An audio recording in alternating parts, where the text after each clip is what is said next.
안녕하세요. 가천대학교 인공지능학과 아이라스크 연구실 학부연구생 손찬수입니다. 발리봇 논문 리뷰 시작하겠습니다.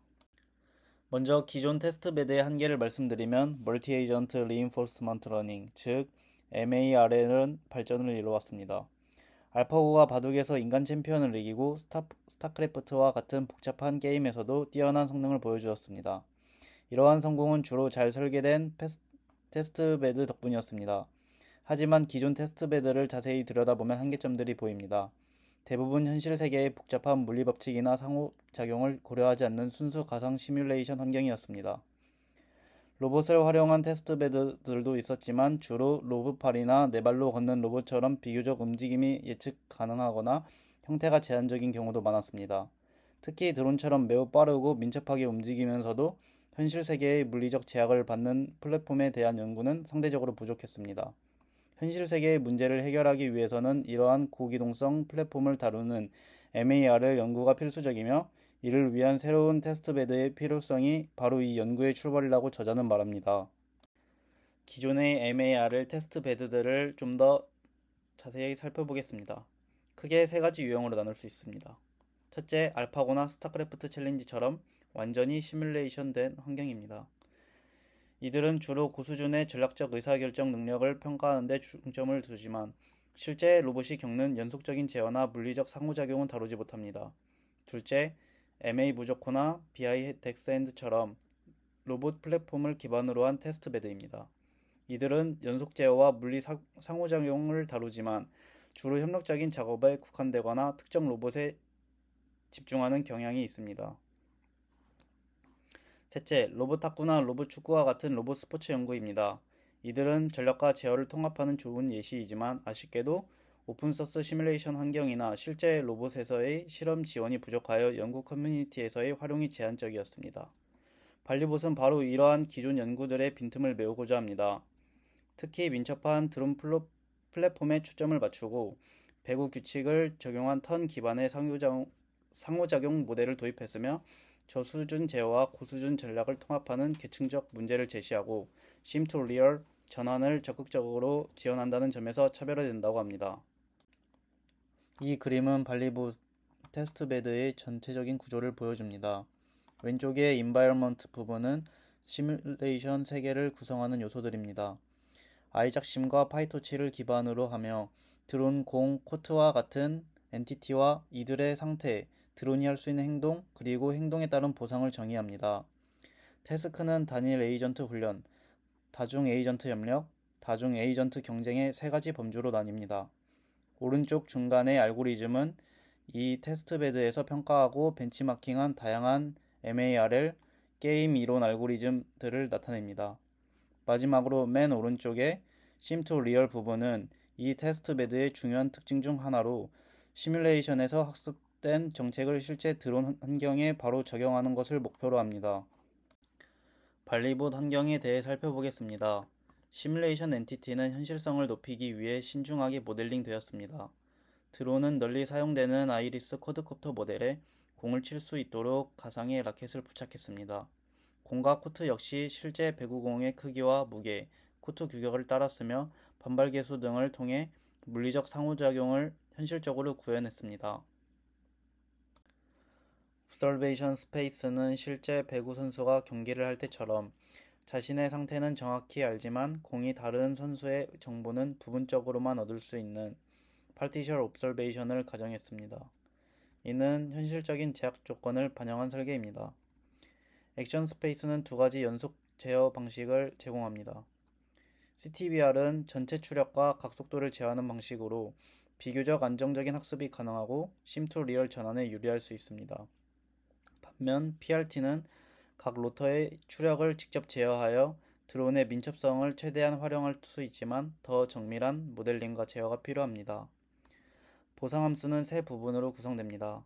드론이 추락하거나 충돌하는 등 바람직하지 않은 행동을 막기 위한 네거티브 페널티, 배구 규칙에 따라 점수를 얻거나 과제를 성공했을 때 주어지는 태스크 리워드, 그리고 과제의 보상이 너무 희소하거나 학습이 어려운 경우를 대비해 목표 달성을 위한 중간 단계를 안내하는 쉐이핑 리워드로 구성하였습니다. 발리봇은 마치 사람이 배구를 처음 배울 때 기초훈련부터 시작해서 팀플레이, 실전 경기 순서로 나아가는 것처럼 체계적으로 구성된 과제들을 제공합니다. 이 그림에서 보시는 것처럼 크게 세 가지 범주로 나뉩니다. 첫 번째는 단일 에이전트 과제입니다.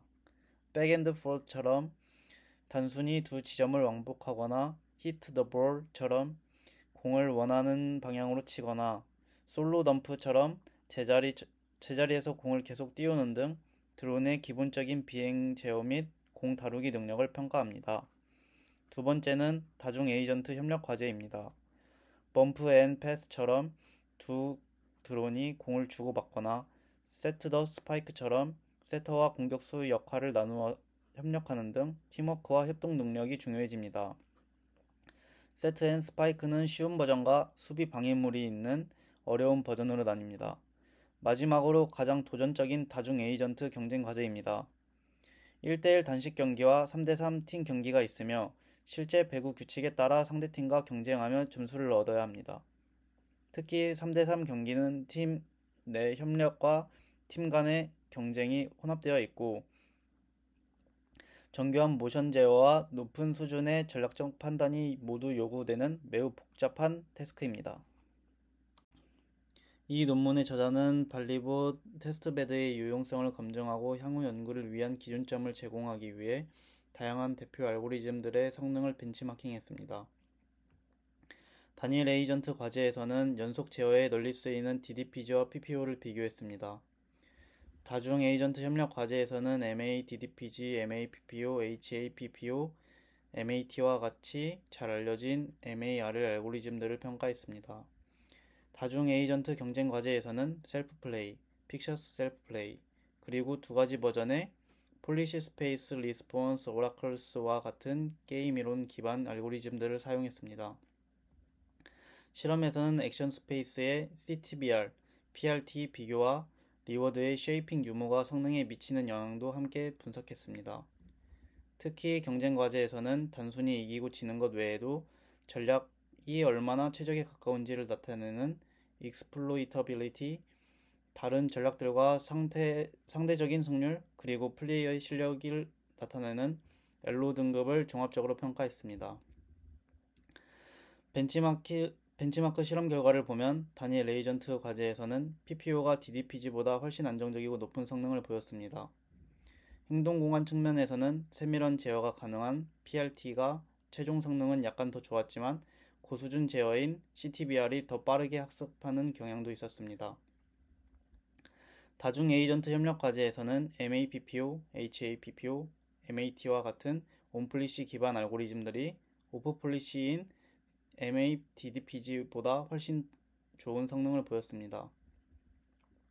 또한 쉐이핑 보상을 사용했을 때 특히 어려운 과제에서 학습 속도와 최종 성능이 눈에 띄게 향상되었습니다.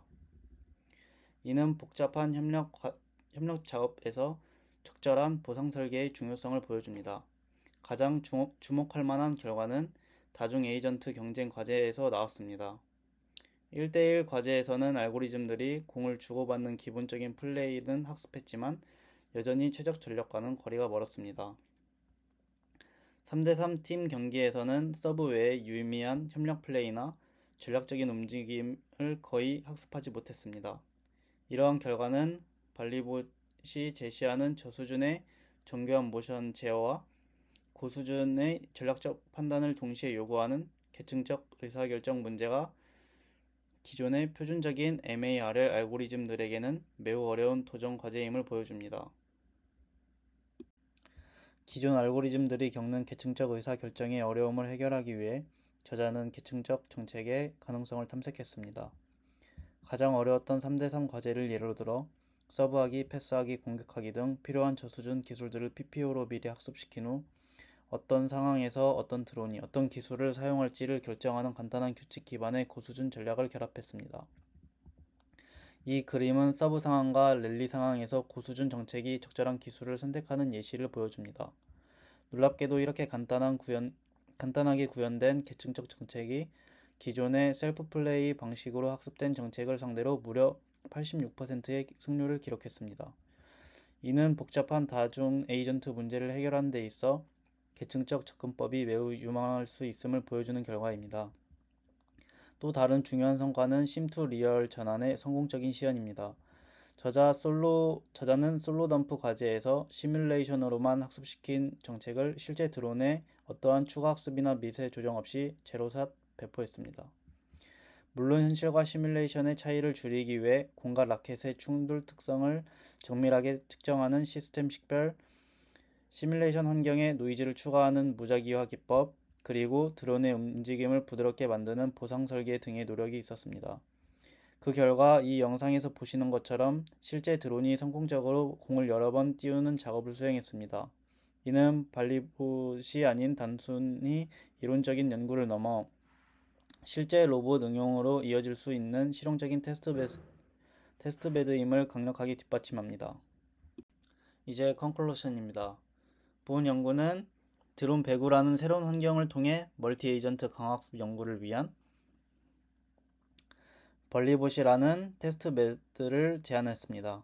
발리봇은 기존 테스트베드들이 가지고 있던 한계점들, 특히 실제 물리 제약을 받는 고기동성 플랫폼에 대한 연구 부족 문제를 해결하고자 했습니다. 턴 베이스 상호작용 모델, 저수준 제어와 고수준 전략을 통합하는 계층적 의사결정 문제 제시, 그리고 심2 리얼 전환 지원은 발리봇의 핵심적인 기여라고 할 수 있습니다. 또한 광범위한 벤치마크 실험을 통해 기존의 표준적인 MARL 알고리즘들이 발리봇이 제시하는 복잡한 계층적 문제를 해결하는 데 어려움을 겪는다는 것을 확인했습니다. 이는 발리봇이 드론과 같이 민첩한 로봇 플랫폼을 위한 현실적이면서도 충분히 도전적인 MARL 연구 환경을 제공한다는 것을 의미합니다. 인바이러먼트 또한 각 태스크의 디테일은 부록은 참고해 주시고 이상으로 발리봇 논문 리뷰 발표를 마치도록 하겠습니다. 경청해 주셔서 감사합니다.